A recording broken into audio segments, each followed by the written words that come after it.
여러분, 지금 이 순간 잠깐만 눈을 감아 보시겠습니까? 그냥 편하게 숨 한번 천천히 들이쉬시고 떠오르는 것이 있으십니까?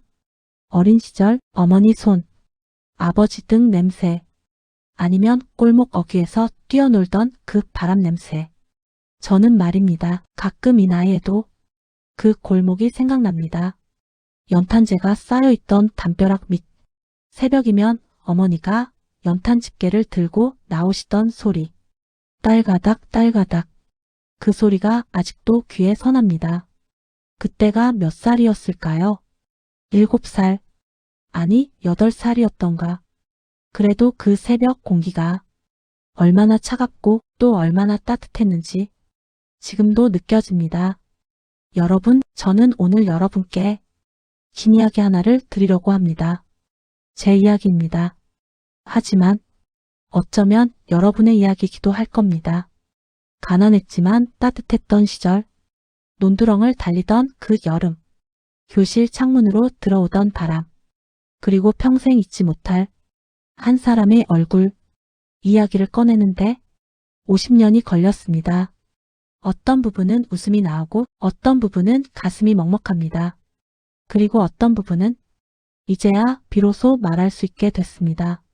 자, 그 문을 함께 열어볼까요? 저는 경상북도 산골 작은 마을에서 태어났습니다. 이름 있는 마을이었지만 지도에는 나오지 않을 만큼 작은 곳이었습니다. 뒷산에 소나무가 빽빽하고 앞으로는 작은 냇물이 흐르던 그 마을. 봄이 오면 말입니다. 마을에서 제일 늦게 꽃이 폈습니다. 산이 워낙 깊어서 햇볕이 들어오는 시간이 짧았거든요. 그래서 다른 동네 아이들이 진달래꽃 따먹고 있을 때 우리 마을은 아직 겨울이었습니다. 근데 그게 참 이상한 게 그 늦게 오는 봄이 유독 더 예뻤습니다. 기다리다 기다리다 피어난 꽃이라 더 고운 것인지 아니면 제 눈이 그렇게 보인 것인지 아버지는 논 두마지기 밭 한 떼기로 6 식구를 먹여 살리셨습니다. 지금 생각하면 어떻게 그게 가능했는지 모르겠습니다. 하지만 그때는 몰랐어요. 우리가 가난하다는 걸. 다들 그렇게 사니까. 다들 도시락에 보리밥이니까. 다들 겨울이면 손발이 트니까. 가난은 가난인 줄 알아야 가난인데 그때 우리는 그냥 그게 삶이었습니다. 그게 다 삶이었습니다. 우리 집은 방이 2개였습니다. 큰 방에는 아버지, 어머니, 막내 동생이 자고 작은 방에는 저하고 형, 누나가 잤습니다. 겨울이면 쇠지서 이불 하나 덮고 뒤척이다 보면 몸이 따뜻해져서 금방 잠이 들었습니다. 지금 생각하면 그 좁은 방이 세상에서 제일 따뜻한 곳이었습니다. 그런데 말입니다. 여러분, 제 인생에서 가장 결정적인 순간은 그 작은 방에서 시작됐습니다. 그날 밤 제가 들으면 안 될 이야기를 듣고 말았거든요. 그게 무슨 이야기냐고요? 조금만 기다려 주십시오. 제가 12살이던 겨울이었습니다. 그날 밤에 잠이 안 왔습니다. 배가 고팠거든요. 점심에 학교 도시락을 친구한테 반 나눠줬더니 저녁이 되어도 배가 채워지지 않더라고요. 형하고 누나는 벌써 코를 골고 있고 저는 천장만 보고 누워 있었는데 큰 방에서 소리가 들렸습니다. 처음엔 어머니가 우시는 소리인가 했습니다. 근데 아니었습니다. 아버지가 말씀하시는 소리였어요. 낮고 떨리는 목소리로 여보, 나 봄에 도시로 가야 할 것 같소. 저는 숨을 참았습니다. 그 다음 말이 너무 듣고 싶어서 이 땅 가지고는 안 되겠소. 애들 공부를 시켜야 하는데 내가 공장을 가든지 뭘 해야겠소. 어머니는 아무 말씀이 없으셨습니다. 한참 있다가 한숨 소리가 들렸습니다. 그 한숨이 벽을 넘어 제 가슴까지 들어왔습니다. 저는 그날 밤을 꼬박 세웠습니다. 아버지가 떠난다는 게 그때 12살 제 눈에는 이 세상이 무너지는 것 같았거든요. 그런데 저는 그날 밤 이후로 마음속으로 결심을 하나 했습니다. 공부를 잘해야겠다고. 아버지가 공장 안 가도 되도록. 그 결심이 제 인생을 어떻게 바꿔놨냐고요? 솔직히 말씀드리면 결심대로 된 것도 있고 전혀 예상 못한 방향으로 흘러간 것도 있었습니다. 그리고 그 흘러가는 과정에서 평생 제 가슴에 박힌 못 하나가 생겼습니다. 학교 이야기 좀 해드릴게요. 우리 학교는 면 소재지에 있었습니다. 집에서 걸어서 40분. 비가 오면 논두렁길이 질척거려서 한 발 한 발 조심해야 했고 겨울이면 손이 꽁꽁 얼어서 글씨를 쓰기가 힘들었습니다. 그래도 학교 가는 길이 싫지 않았습니다. 왜냐면 친구들이 있었으니까요. 태수 그 녀석. 저하고 가장 친한 친구였는데 아침마다 제가 사는 마을 입구에서 기다렸습니다. 야, 인제 오나? 소리치면서 뛰어오던 그 녀석. 우리는 학교 가는 40분 동안 별별 이야기를 다 했습니다. 커서 뭐 될 거냐? 나는 기차 운전사. 나는 군인. 그땐 꿈이 참 단순했어요. 그 단순한 꿈이 참 좋았습니다. 봄 운동회가 돌아오면 우리 마을 전체가 들썩였습니다. 운동회 날 아침에는 어머니들이 새벽부터 일어나 김밥을 싸시고 아이들은 색깔띠 두르고 모였습니다. 저는 달리기를 잘했습니다. 다리가 유난히 길었거든요. 출발선에 서면 괜히 심장이 쿵쿵 뛰었습니다. 선생님이 호각을 불면 그냥 달렸습니다.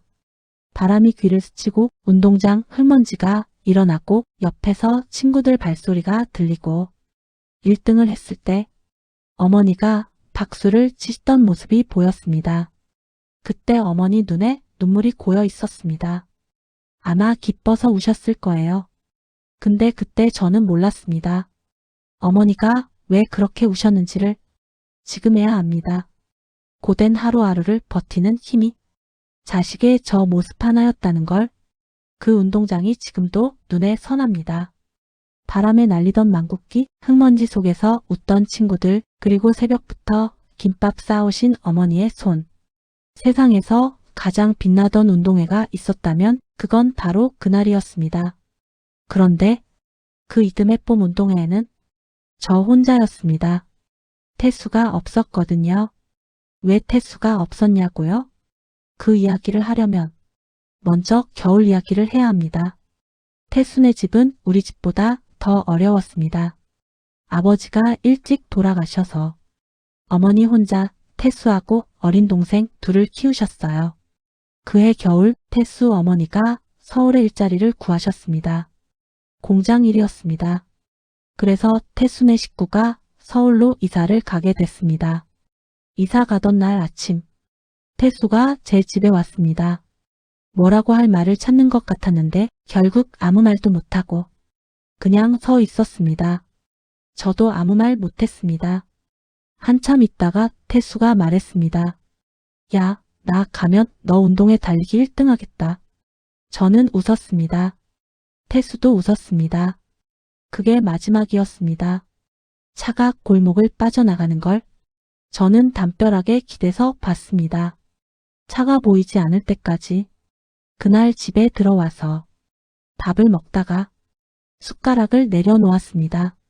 어머니가 왜 그러냐고 물으셨지만 대답을 못했습니다. 그게 이별이라는 걸 처음으로 배운 날이었습니다. 그 후로도 태수를 생각하면 달리기 1등 했을 때 그 운동장이 먼저 떠올랐습니다. 이상하죠? 슬픈 이야기인데 왜 가장 신나던 순간이 같이 생각나는지 그게 아마도 우정이라는 것이겠지요. 웃음과 이별이 같은 자리에 있는 것. 그 태수를 저는 50년이 지나서야 다시 만났습니다.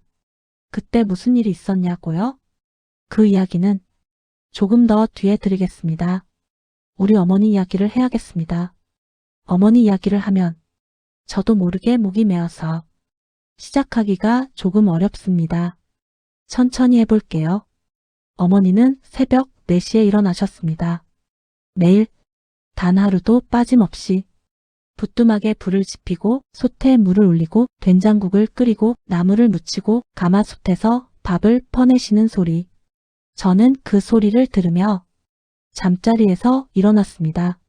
아직 밖은 어두웠습니다. 어머니 손이 말입니다. 여름에도 항상 거칠었습니다. 밭일을 하시고 물을 길어 나르시고 빨래를 손으로 빠시니까요. 송금 사이사이에 흙이 박혀서 씻어도 지워지지 않았습니다.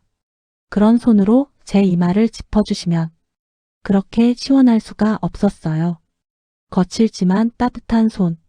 제가 중학교에 합격했을 때 일입니다. 그날 저녁 어머니가 숨겨두셨던 계란 2개를 꺼내셨습니다.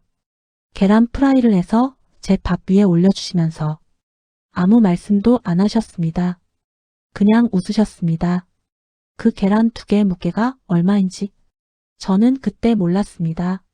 나중에 알게 됐습니다. 어머니가 장에 내다 파시려고 1달 넘게 모아두신 계란이었다는 걸. 그 계란 2개를 위해 어머니는 새벽 4시에 일어나셨을 겁니다. 매일 저는 아직도 계란 프라이를 먹으면 그날이 생각납니다. 밥 위에 올려진 노란 노른자와 웃으시던 어머니 얼굴이. 여러분, 어머니가 살아 계십니까? 살아 계시다면 오늘 전화 한번 드리시겠습니까? 어머니 밥 드셨어요? 그 한마디면 됩니다. 그게 전부입니다. 저는 어머니께 그 말을 충분히 드리지 못했습니다. 그게 가장 오래되고 가장 무거운 후회입니다. 여러분 학교 다닐 때 도시락 싸가셨죠? 그 도시락 얘기 좀 해드릴게요. 그 시절 도시락 반찬이 어떤 의미였는지 아십니까? 지금으로 치면 명품 가방 같은 겁니다. 제 도시락은 보리쌀이 섞인 밥에 김치하고 멸치볶음이 단골이었습니다. 달걀말이가 들어있는 날은 진짜 특별한 날이었어요. 근데 반에서 부자 집 아이는 달랐습니다. 흰 쌀밥에 불고기가 들어있었습니다.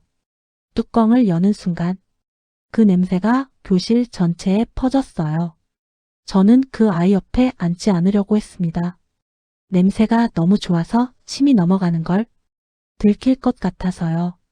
그런데 재밌는 일이 있었습니다. 하루는 그 부자 집 아이가 제 옆에 와서 앉더니 제 도시락을 보고 이러는 겁니다. 야, 멸치볶음 냄새 진짜 좋다. 조금만 줘. 어이가 없었습니다. 저는 불고기가 부럽고 쟤는 멸치볶음이 부럽다니. 우리는 그날 서로 반찬을 나눴습니다. 멸치볶음이랑 불고기. 둘 다 한 번씩 먹어보고는 신기하게도 둘 다 자기게 더 맛있다고 했습니다. 지금도 그날이 생각납니다. 없는 사람은 있는 걸 부러워하고 있는 사람은 없는 걸 그리워하는 것. 그게 인생인 것 같습니다.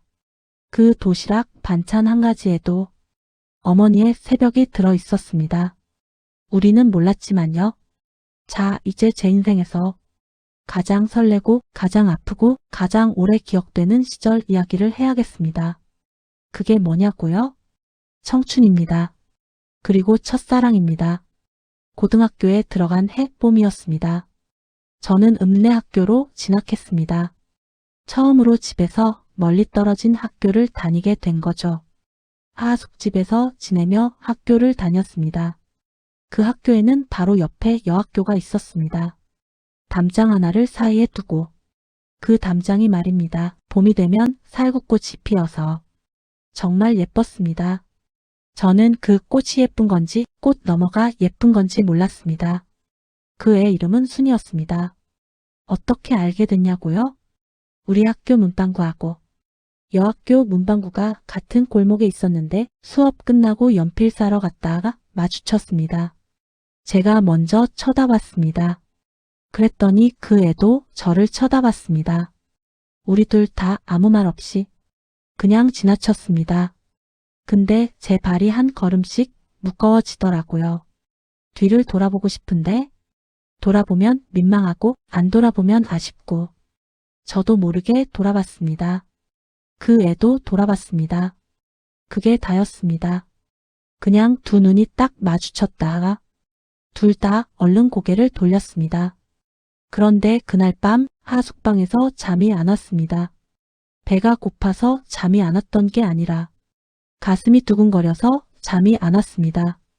17살의 봄. 세상에서 제일 설레고 세상에서 제일 어리석고 그래서 세상에서 제일 아름다운 나이. 그리고 다음 날 또 그 골목에 갔습니다. 연필은 어제 샀는데 또 연필이 필요한 척하면서 그렇게 저는 열흘 정도 그 골목에 갔습니다. 연필 10자루를 샀습니다. 그러다가 한 번은 그 애가 먼저 말을 걸어왔습니다. 학생, 혹시 저 선생님한테 드릴 편지지 어디서 사요? 편지지요. 그게 무슨 관계가 있겠습니까? 그냥 말을 걸고 싶었던 거겠죠. 저도 알고 그 애도 알았겠지만 저는 긴장해서 저기 저 가게요. 그것밖에 못했습니다. 그 애가 감사해요 하고 웃었습니다. 그 웃음이 말로 설명할 수가 없습니다. 그 뒤로 우리는 가끔 골목에서 마주치면 인사를 나눴습니다. 안녕하세요. 네, 안녕하세요. 그게 전부였습니다. 근데 그 짧은 인사가 제 하루를 다 채웠습니다. 오전에 봤으면 오후 내내 웃고 못 보면 다음날 더 일찍 학교 갔습니다. 가을이 됐습니다. 살구꽃이 지고 나뭇잎이 물들었습니다. 저는 용기를 냈습니다.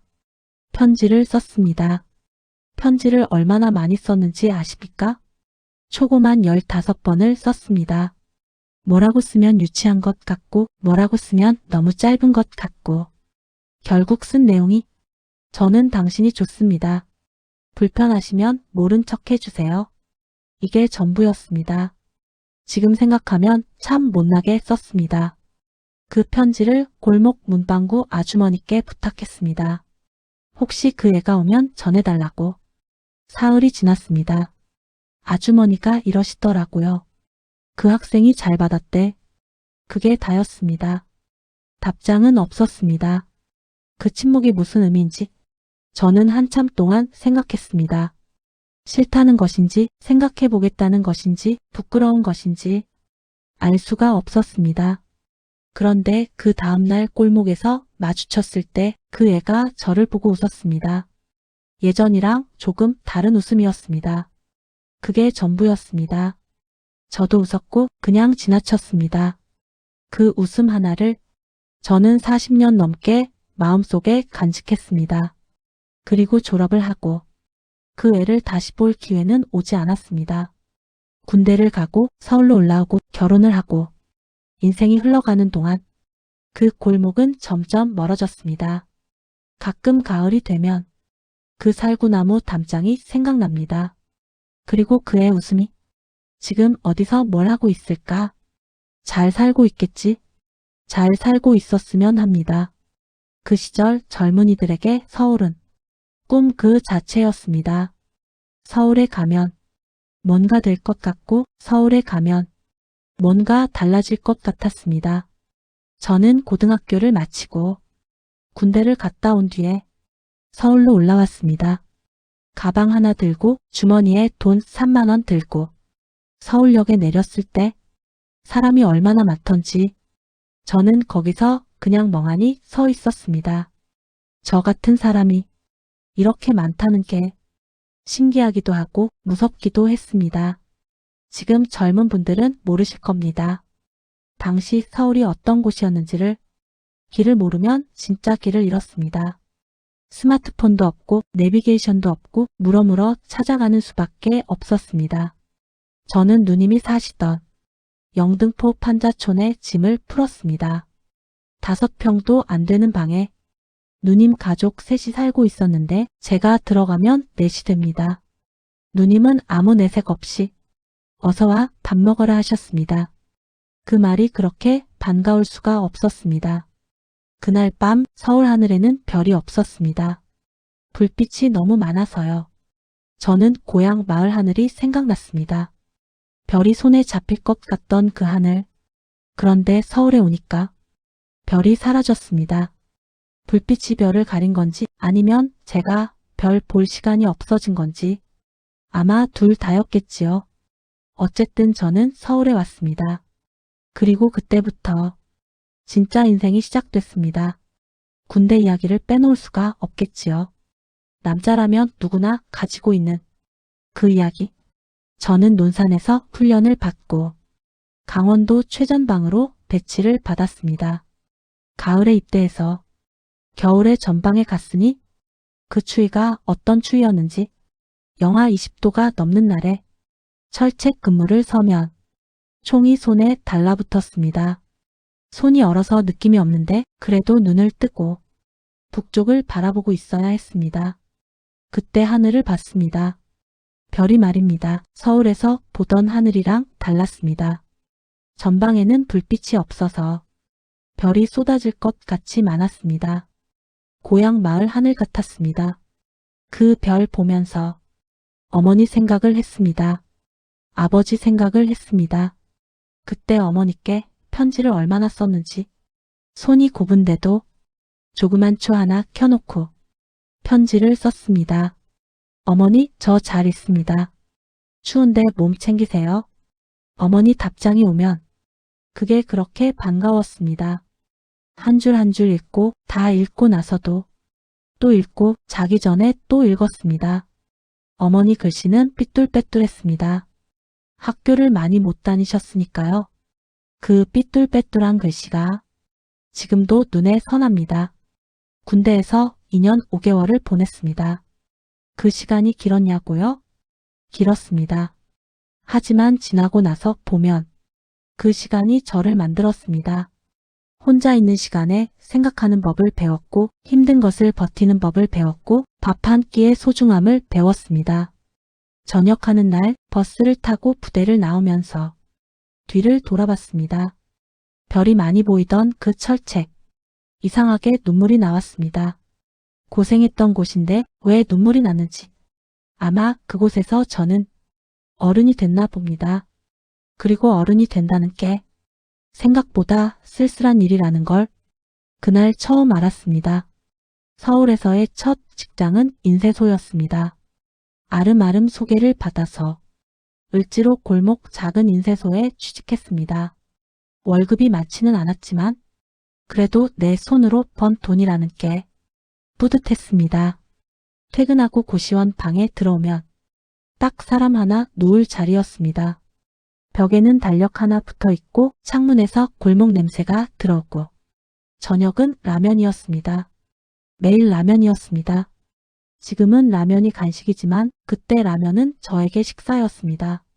근데 그때 라면이 얼마나 맛있었는지 힘들게 일하고 나서 먹는 라면은 진짜 천하제일 맛이었습니다. 그 작은 방에서 저는 매달 아버지께 돈을 붙였습니다. 2만 원. 월급이 5만 원일 때도 2만 원을 붙였습니다. 어머니가 전화를 받고 오셨다는 말을 아버지한테 들었습니다. 아버지는 짧게 말씀하셨습니다. 잘 먹고 다녀라. 그 잘 먹고 다녀라가 뭘 담고 있는지 사실 저도 이제야 압니다. 자식이 힘든 거 알면서도 더 붙잡아 오지 못하고 그냥 그 자리에서 걱정만 하시는 부모의 마음이요. 라면 한 봉지씩 먹어가며 저는 결심했습니다. 반드시 자리를 잡겠다고, 아버지한테 더 드릴 수 있는 날이 오게 만들겠다고. 그 결심이 틀리지 않았습니다.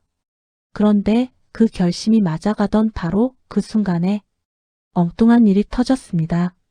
그게 무슨 일이냐고요?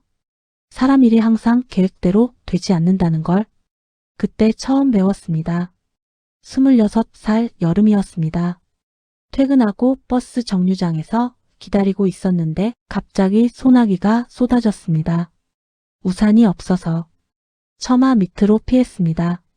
그때 옆에 서 있던 여자가 있었습니다. 작은 우산을 들고 있었는데 비가 너무 세서 소용이 없었습니다. 제가 뭐라고 했냐고요? 비 많이 오네요. 세상에서 가장 평범한 말입니다. 그런데 그게 시작이었습니다. 그녀는 네 하고 웃었습니다. 그 웃음이 오랜 살구꽃 담장이 떠올랐습니다. 버스가 오기까지 20분이 걸렸습니다. 우리는 그 20분 동안 이런저런 이야기를 나눴습니다. 어디 사세요? 무슨 일 하세요? 이 동네 오신 지 오래됐어요. 버스가 왔을 때 저는 같은 방향이 아닌데도 같은 버스를 탔습니다. 그녀가 내리는 정류장을 확인하고 저는 2정거장 더 가서 내렸습니다. 집 반대 방향이었습니다. 그날 저녁 비에 젖은 셔츠를 빨면서 저는 혼자 웃었습니다. 참 바보 같다고. 근데 그 바보 같은 일 덕분에 저는 그녀를 다시 만났습니다. 일주일 후에 같은 정류장에서 이번에는 용기를 냈습니다. 저번에 비 오던 날 되었는데 기억하시겠어요? 그녀가 웃으면서 기억해요 했습니다. 우리는 그렇게 시작됐습니다. 그녀 이름은 현숙이었습니다. 그리고 3년 후에 저희 아내가 됐습니다. 결혼식 날 제 눈에 눈물이 고였습니다. 아버지가 고향에서 올라오셔서 양복을 빌려 입고 오셨는데 그 빌린 양복이 조금 크셨습니다. 그 큰 양복이 마음에 걸려서 제가 울었는지 기뻐서 울었는지 둘 다였을 겁니다. 그리고 결혼 후에 진짜 인생이 시작됐습니다. 행복하기만 할 줄 알았는데 인생이 그렇게 단순하지 않더라고요. 아이가 태어난 날 병원에서 간호사가 아이를 안겨줬습니다.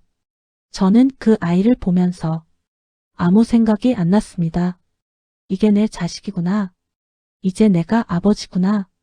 그런 생각도 아니었어요. 그냥 그 작은 얼굴이 보여서 눈물이 났습니다. 이유 없이 그냥 눈물이 났습니다. 병원 복도에 나와서 담벼락에 기대어 서 있었습니다. 그때 아버지 생각이 났습니다. 제가 태어났을 때 아버지도 이런 기분이셨을까? 이 무게를 느끼셨을까? 자식이 생기면 가장 먼저 내 부모가 생각나는 것. 그게 참 이상하고 또 당연한 일입니다. 직장이 커지고 아이가 2명이 되고 세상이 달라지기 시작했습니다. 그러다가 1997년이 왔습니다. 외환위기, IMF. 그 말이 이렇게 무서운 말인지 저는 몰랐습니다. 제가 다니던 회사가 문을 닫았습니다. 직원 40명이 하루아침에 일자리를 잃었습니다. 저도 그중 하나였습니다. 그날 집에 들어가지 못했습니다. 아내한테 말하기가 싫어서요. 서울 어디를 걷다가 새벽에 집에 들어갔습니다. 아내는 자고 있었습니다. 아이들도 자고 있었습니다. 저는 그 자는 얼굴들을 보면서 결심했습니다. 뭐든 하겠다고. 이 사람들을 지키겠다고. 그 결심이 제 인생에서 가장 무거운 결심이었습니다. 그리고 가장 진실한 결심이었습니다. 일자리를 잃고 나서 저는 닥치는 대로 했습니다. 막일도 하고 배달도 하고 새벽에 신문도 돌렸습니다. 새벽 4시에 일어나서 신문을 싣고 골목골목을 돌 때 문득 어머니가 생각났습니다. 새벽 4시에 일어나시던 어머니. 저도 이제 새벽 4시에 일어나는 사람이 됐구나. 그 생각에 피식 웃음이 났습니다. 힘들었습니다. 힘들었지만 이상하게 포기하고 싶지는 않았습니다. 아이들이 자고 있는 모습이 그게 다 이유였습니다. 6개월이 지났습니다. 작은 인쇄소에 다시 취직했습니다. 예전 월급의 절반도 안 됐지만 일이 있다는 게 감사했습니다. 그때 아내가 고생을 많이 했습니다. 부업으로 봉투 접는 일을 했는데 밤마다 식탁에 앉아서 봉투를 접었습니다. 저도 퇴근하면 옆에 앉아서 같이 접었습니다. 말이 없어도 같이 있으면 그게 위안이 됐습니다. 아이들은 몰랐을 겁니다. 부모가 봉투를 접으며 가족을 지키고 있다는 걸, 그리고 그 봉투 속에서 잠들어 있는 자신들이 얼마나 큰 힘이 되고 있는지를 몰라도 됩니다. 자식이 행복하게 자라면 그게 다입니다. 그 겨울이 지나고 봄이 왔습니다. 회사도 조금씩 나아졌습니다. 세상이 돌아오기 시작했습니다. 저는 그때 깨달았습니다. 겨울은 반드시 끝난다는 걸, 그냥 버티면 봄이 온다는 걸. 근데 그 사이에 잃은 것도 있었습니다. 아버지가 돌아가셨습니다. 아버지는 제가 IMF로 힘들 때 아무 말씀을 안 하셨습니다. 전화를 해도 그냥 하시고 아들 힘들겠다는 말 한마디 안 하시고 근데 그게 다 걱정이셨겠죠. 아버지가 쓰러지신 건 어느 봄날이었습니다. 밭에서 일하시다가 쓰러지셨다고 동생한테 연락이 왔습니다. 저는 그날 오후 첫 번째 버스를 탔습니다. 고향 내려가는 버스 안에서 아버지 얼굴이 계속 떠올랐습니다. 나이 드신 얼굴, 주름, 결혼식 날 빌린 양복, 병원에 도착했을 때 아버지는 누워 계셨습니다. 눈을 뜨고 계셨는데 말씀을 못 하셨습니다. 저는 아버지 손을 잡았습니다. 거친 손이었습니다. 평생 흙을 만지시던 손. 아버지가 제 손을 한번 꼭 쥐셨습니다. 그게 마지막이었습니다. 사흘 후에 아버지가 가셨습니다. 장례를 치르고 시골집에서 마지막 밤을 보냈습니다. 어머니는 아버지 방에서 밤새 우셨습니다. 저는 마당에 나와서 하늘을 봤습니다. 별이 많았습니다. 군대 철책에서 보던 별하고 같은 별이었습니다. 저는 별들 중에 제일 밝은 별 하나를 골랐습니다. 아버지 잘 가셨죠? 대답이 없었습니다. 당연히.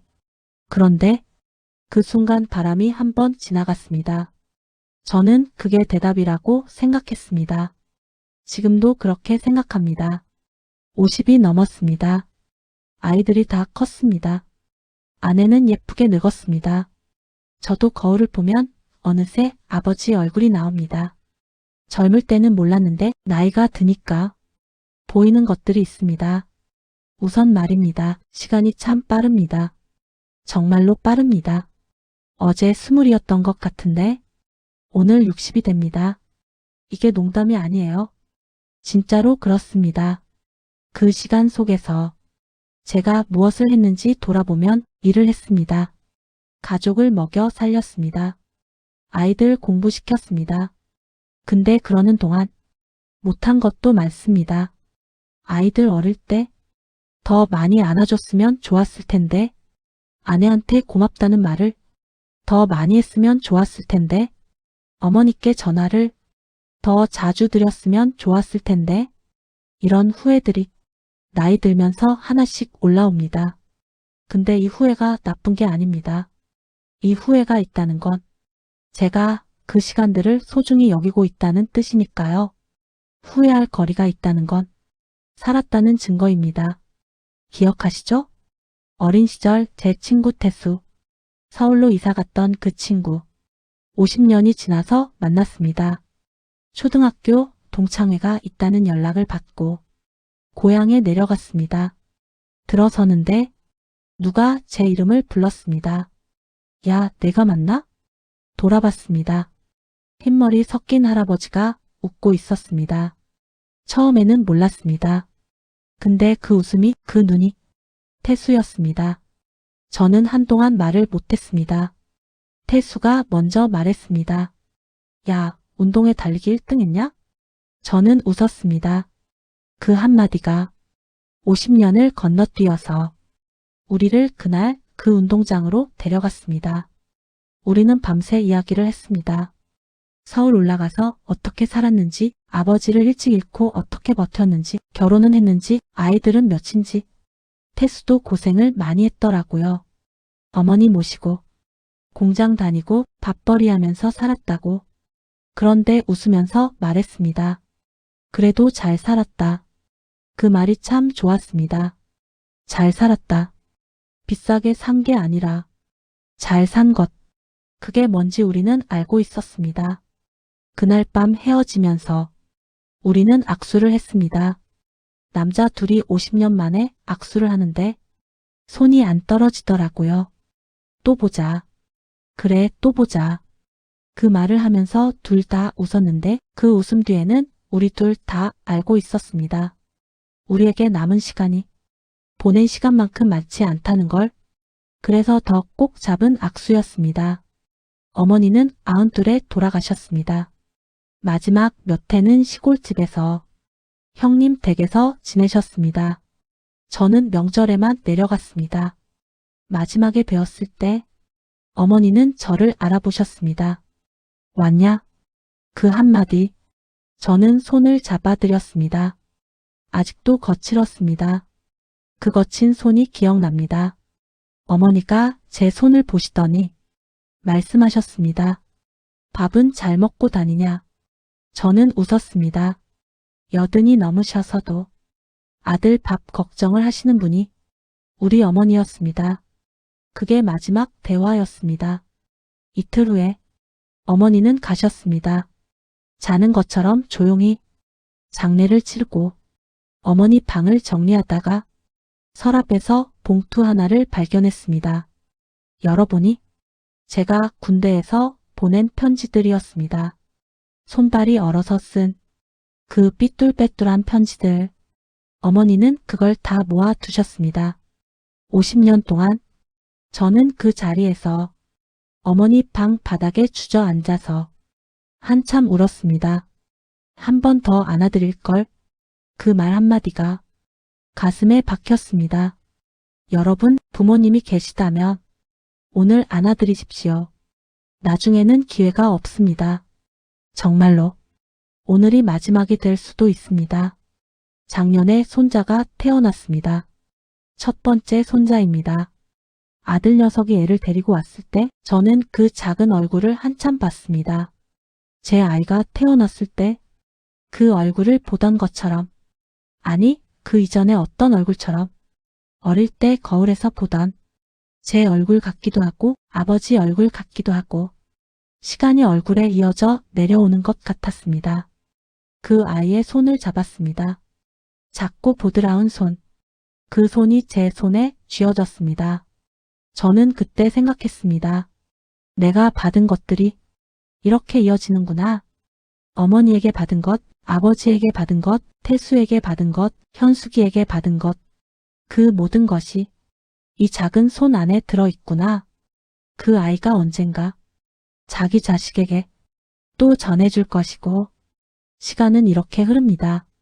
우리가 사라져도 우리가 나눈 따뜻함은 이렇게 이어집니다. 그 생각에 눈물이 나올 것 같다가 오히려 웃음이 났습니다. 아, 이게 다 이어지는구나. 이게 다 연결되어 있구나. 이 나이가 되어서야 확실히 알게 된 것이 있습니다. 첫 번째는 말입니다. 돈은 중요하지 않습니다. 아, 물론 없으면 힘듭니다. 가난하게 살면 서럽습니다. 그건 알고 있습니다. 하지만 저는 돈이 많았을 때보다 라면 먹으면서 아내와 봉투 접던 그 시간이 더 따뜻하게 기억됩니다. 돈 때문에 행복해지는 게 아니라는 걸 이제는 알고 있습니다. 두 번째는 말입니다. 성공도 그렇게 중요하지 않습니다. 젊을 때는 승진이 전부인 것 같고 남보다 앞서가는 게 다인 것 같았는데, 지금 회사에서 제일 높이 올라간 동창도 지금 제 옆에 앉아서 같이 늙어가고 있습니다. 우리 둘 다 허리가 아프고 우리 둘 다 무릎이 시큰거립니다. 인생의 끝에서는 누가 더 높이 올라갔냐가 아니라 얼마나 따뜻하게 살았냐가 남는 것 같습니다. 세 번째는 말입니다. 사람이 가장 중요합니다. 이건 당연한 말 같지만 실제로 살면서 지키기가 가장 어려웠습니다. 바쁘다는 이유로, 아버지 전화를 짧게 끊고 피곤하다는 이유로, 아이들 이야기를 흘려듣고 일이 많다는 이유로 아내와 대화를 미루고, 나중에 돌아보면 그 짧은 전화 한 통, 그 잠깐의 이야기가 전부였습니다. 그걸 알았을 때는 이미 늦은 경우가 많았습니다. 여러분, 지금 옆에 있는 사람에게 오늘 따뜻한 말 한마디 건네십시오. 내일로 미루지 마십시오. 오늘 하십시오. 지금 제 나이가 65입니다. 아버지가 쓰러지셨을 때 나이를 넘었습니다. 어머니가 처음으로 주름이 생기셨을 때 나이를 넘었습니다. 이제 저도 그 나이입니다. 가끔 젊었을 때 사진을 봅니다. 인쇄소에서 처음 찍은 사진, 서울역에서 찍은 사진, 아이들 어릴 때 사진. 그 사진 속 사람이 저인데 지금의 저하고 얼마나 다른지. 근데 신기한 게 저는 지금 더 행복합니다. 젊을 때 더 건강했고, 젊을 때 더 잘생겼고, 젊을 때 더 빠릿빠릿했지만 지금 더 행복합니다. 왜냐고요? 지금의 저는 알고 있으니까요. 뭐가 중요한지, 뭘 가져야 하는지가 아니라 뭘 누려야 하는지. 아침에 일어나서 커피 한 잔을 마시는 것, 창문 너머로 들어오는 햇살, 아내가 아직 옆에 있다는 것, 아이들이 건강하다는 것, 이것들이 다 얼마나 큰 복인지 젊어서는 몰랐습니다. 이제는 압니다. 여러분, 긴 이야기를 끝까지 들어주셔서 감사합니다. 저는 오늘 제 이야기를 했습니다. 가난했던 시절, 어머니의 손, 아버지의 등, 연탄불 골목, 논두렁 길, 도시락 반찬, 살구꽃 담장, 그 애의 웃음, 군대 별, 봉투 접던 밤, 손자의 손. 이것들이 다 제 인생입니다. 화려하지 않습니다. 특별하지 않습니다. 근데 저한테는 전부입니다. 여러분도 아마 이런 이야기 하나쯤 가지고 계실 겁니다. 연탄불 냄새 나는 골목이 아니더라도, 부뚜막 솥소리가 아니더라도 여러분만의 그 기억, 그 기억이 곧 여러분의 인생입니다. 잊지 마십시오. 그 기억들이, 그 시절이, 그 사람들이, 우리는 그 모든 것을 안고 여기까지 왔습니다. 가난했지만 따뜻했습니다. 부족했지만 충분했습니다. 힘들었지만 버텼습니다. 그리고 지금 우리는 여기에 있습니다. 여러분, 지금 우리가 늙어가는 것이 아닙니다. 우리는 그저 많은 시간을 살아온 것뿐입니다. 그 시간 속에 어머니가 있었고, 아버지가 있었고, 사랑했던 사람들이 있었고, 울었던 밤들이 있었고, 웃었던 날들이 있었습니다. 그것으로 충분합니다. 그것이 바로 인생입니다. 그 시절 우리가 살던 이야기, 그 이야기의 주인공은 저이기도 하고 여러분이기도 합니다. 그래도 우리 인생 참 잘 살았습니다. 어머니 손의 온기를 기억하는 모든 분들께, 아버지 등이 그리운 모든 분들께, 그 시절을 함께 살아낸 우리 모두에게 이 이야기를 드립니다. 여러분, 오늘 함께 해주셔서 진심으로 감사합니다. 저는 여러분을 사랑합니다. 오늘 하루도 참 잘 살아오셨습니다. 오늘 이야기가 마음에 닿으셨나요? 이 채널은 따뜻하고 뭉클한 순간들을 전합니다. 좋아요와 구독은 저에게 큰 힘이 됩니다. 그리고 이야기가 당신의 누군가에게 닿았으면 하는 마음으로 공유도 부탁드릴게요. 다음 이야기로 찾아오겠습니다. 감사합니다.